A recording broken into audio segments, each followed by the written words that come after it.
Hi, my name is Danica Padal, and this is my late adulthood video blog. I was given the question, how would you characterize your own chance for a long life based on genes that you have inherited and on your health habits? Also to reflect on my various family members and how they're aging and their health habits. And then the last thing is, could my family members or myself make changes to help me age better? So I say that I would have a pretty good chance at a long life, but if I'm going based off my genes that I've inherited, I wouldn't necessarily know because I'm adopted and I don't really know my medical history. I only know bits and pieces. But I did do a DNA test when I was younger, and it said that I had no chance of giving any illnesses to an offspring, so I believe that means that I don't have any. I don't know how accurate a DNA test would be to telling me that. I do know that I have ADHD, and I know that that's something that can be inherited.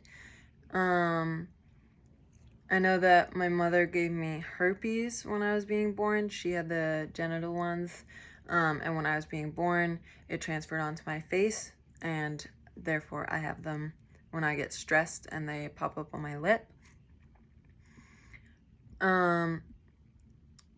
But other than that, I feel like based on my health habits, I would say that I have a pretty good chance at a long life.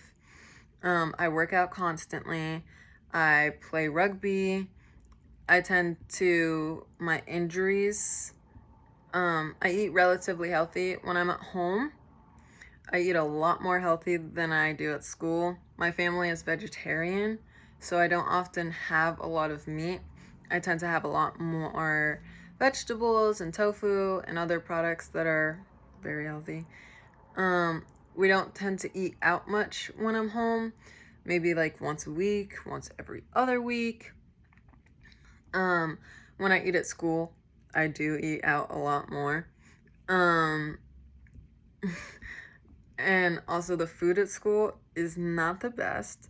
So I would say that I don't do great at school for eating, but I do try to eat 3 meals a day. When I do visit my birth mother, I do notice that she's obese along with my 2 siblings.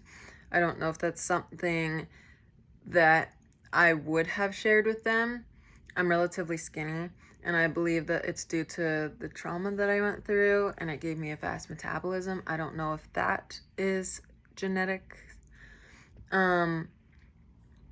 Based on my birth mother, I wouldn't say that she aged that well. She gets injured very, very easily, and she doesn't have that big of a labor-intensive job.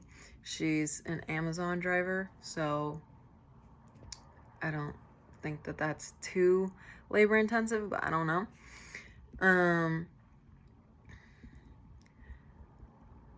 I only see my birth mother like every 6 months or so, but when I do see them, that being my siblings and my mother,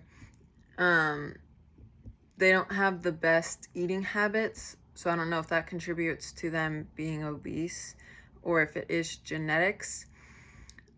My siblings and me, we all have different fathers, so based off my dad's genetics, I wouldn't know if I'm getting any of my good health from him or if I'm getting any of my genetics from him, because I don't know who he is and she doesn't either. I think that if we're going based off of my family members, I think that they could help me be healthier and have a longer life. To that, I would say yes. They've already been doing that. They've helped me to eat healthy when I'm at home. They help me to find good meals at school to the best of my abilities. My dad and me work out. My mom works out. they've always put me in sports, so I've always had them growing up. So when I came to college and I did rugby, it wasn't that big of a surprise. I've always grown up running around and working out and eating healthy at a very young age, which just puts it in my mind that that's how I should live. So it's very easy for me to gravitate towards those things rather than someone who hasn't grown up with them and has to teach it to themselves. Now I'll get into a few things that I could do better. One thing I could do is definitely be better at taking care of my body after a rugby game. As most people know, rugby is a very intense and aggressive sport on the body. I do get injured, and I tend to take pretty good care of my body after injuries, but only enough so to allow myself to play the next weekend for a game, which is not the best way to go about healing. Like, I could try to make sure that everything is fully healed before I play, and I think that this would help me in the long run, but it's tough to decide because I really love playing rugby, but games are every single weekend, and it's hard to heal in a week. This last one may seem silly to some people, but I'm kind of a messy person, so when I'm tired during the week or stressed, I tend to just throw all my stuff on the ground. And this is fine for when I'm young, because if I trip and fall over, I can get up and I'll be totally fine. Might have a bruise, but that's about it. But when I'm older, and if I'm still doing that, it becomes a tripping hazard, and my health might be deteriorating, or I might not be able to see as well. So if I start a habit of, when I'm stressed or tired, to put my stuff away now, then when I'm older, I'll have that same habit in my head. And so the tripping hazards will either go away or reduce the amount of tripping hazards that I would have in my life. Thank you for listening to my late adulthood video blog.